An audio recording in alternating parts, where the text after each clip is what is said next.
নিয়ন্ত্রণ হারিয়ে gas tanker ঢুকে পড়ল খাবার দোকানে।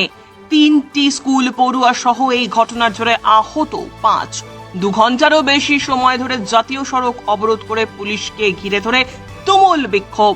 ঘটনাস্থলে বিশাল পুলিশ বাহিনী। পশ্চিম মেদিনীপুর খড়গপুর গ্রামীণ অন্তর্গত খেমাশুলির কাছে 6 নম্বর জাতীয় সড়কের ধারে স্কুল পড়ুয়ারা একটি ছোট্ট খাবার দোকানে টিফিন করছিলেন। তখনই একটি এইচপি গ্যাস ট্যাঙ্কার নিয়ন্ত্রণ হারিয়ে আচমকাই ওই খাবারের দোকানে ঢুকে পড়ে। এই ঘটনার জেরে আহত হয়েছেন 5 জন, তাদের মধ্যে 3 জন স্কুল পড়ুয়া। ওই এলাকার বাসিন্দারা জানিয়েছেন, ঝাড়গ্রাম থেকে কলকাতার দিকে যাচ্ছিল গ্যাস ট্যাঙ্কারটি। হঠাৎই নিয়ন্ত্রণ হারিয়ে দোকানে ঢুকে পড়ে। এর ফলে ওই দোকানে বসা বেশ কয়েকজন এবং স্কুল পড়ুয়া সহ আরো বেশ কয়েকজন যারা সেখানে টিফিন করছিলেন তারা কম বেশি আহত হন। এরপর স্থানীয়রা ক্ষুব্ধ হয়ে জাতীয় সড়ক অবরোধ করে প্রায় 2 ঘন্টা ধরে যান চলাচল স্তব্ধ করে দেয় জাতীয় সড়কের ওপর।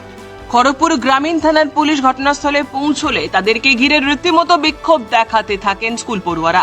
পরিস্থিতি নিয়ন্ত্রণে আনতে বিশাল পুলিশ বাহিনী পৌঁছেছে ওই এলাকায়। স্থানীয়দের দাবি, উড়ালপুল না করলে দিনের পর দিন এরকম একটি ঘটনা ঘটে চলেছে। তাই তারা চাইছেন অবিলম্বে উড়ালপুল নির্মাণ করা হোক এবং এই সমস্যার স্থায়ী সমাধান করা হোক। আমি স্কুলের বাচ্চাগুলো পাস করার জন্য দাঁড়িয়েছিল, বাড়ি যাওয়ার জন্য হঠাৎ করে একটা গ্যাস ট্যাঙ্কার পুলিশের বেরিয়াল ছিল, পুলিশের বেরিয়ালকে বাঁচাতে গিয়ে সেই কন্টেনার সাইড ছেড়ে মিষ্টির দোকানে গিয়ে ধাক্কা মারে, প্লাস গাড়ির তলায় একটি লোক চাপা পড়ে যায়। স্কুলের বাচ্চাগুলো কিছু আহত হয়েছে। বর্তমানে স্কুলের বাচ্চা দুটোকে হসপিটাল পাঠানো হয়েছে, লোকটাকে হসপিটাল পাঠানো হয়েছে।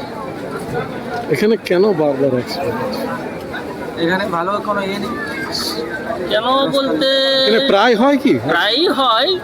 ট্রাফিক যেহেতু দেওয়া থাকে সেভিক, কিন্তু তার ভিতরেও এদিক ওদিক করে হয়ে যায় আর কি। আপনি যেটা বলছিলেন 365 দিনের মধ্যে 300 দিনই হয় অ্যাক্সিডেন্ট। না, ওটা অতটা নয়, কিন্তু প্রায় হয়তো মাসে লেগেই থাকে একটা এরকম ভাবে হয়ে যায় আর কি, লোক পারাপারের সময়। এই সমস্যার সমাধানটা কি হবে? এটা সমস্যার সমাধান করে প্রশাসনকে কিছু কিংবা হায়ার অথরিটিকে যা কিছু বিকল্প ব্যবস্থা করলে এই অ্যাক্সিডেন্টটা থেকে কিছুটা রায় পাওয়া যাবে। বিকল্প ব্যবস্থা কি হতে হবে? ফ্লাইওভার। সেটা এখন বিকল্প ব্যবস্থা বলতে রোড থেকে ফ্লাইওভার বা আন্ডারপাস যা কিছু করলে ভালো, করলে অ্যাক্সিডেন্টের রেট একটু কমে আর কি। ব্যুরো রিপোর্ট, উত্তরের প্রহরী।